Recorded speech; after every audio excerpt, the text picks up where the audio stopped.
First of all, do you believe we need to go to Mars? And if so, why? Of course. I've been collecting reasons for the last 40 years. I mean, it's not only the science and possible return on investment, but it's exploration. I mean, great civilizations explore. And then, as Elon said, this could be a hedge against a future catastrophe. So do you believe that we could face an extinction event here on Earth and that we need to go to Mars to survive? Well, the dinosaurs needed a space program, right? So it could happen to us, although personally I'm more interested in the science we could do if we get people to Mars.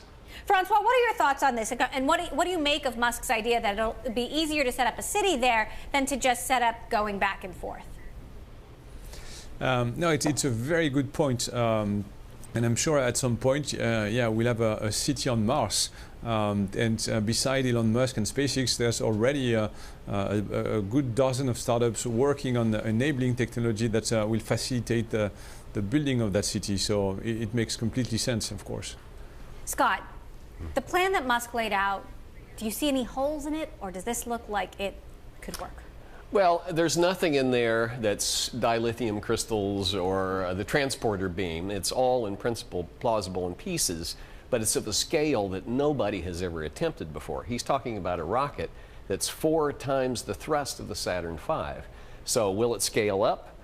Who knows? But I wouldn't bet against Elon. He's been successful. Do you see NASA being a partner here of sorts? I mean, NASA obviously has a completely different view of why we need to get there, you know, more for exploration, a manned mission in the future. Musk is going for an all-out civilization.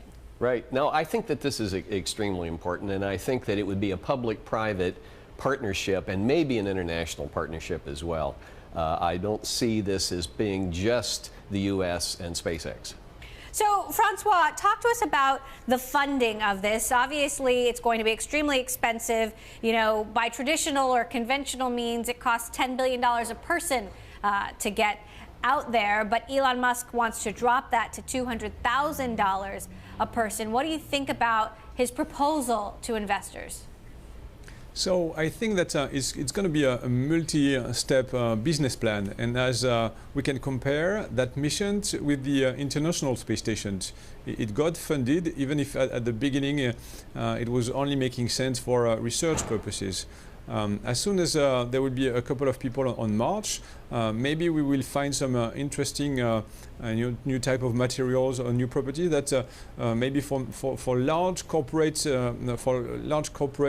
it would make sense to invest and put a laboratory or a research center on Mars, and so they could then participate in the funding of the next step and the next stage. And then in 10 to 20 years, when we'll have improved the engines and reduced the cost to a week and a couple of thousands and hundred of dollars to go there, there will be another business case for more people like us to go there.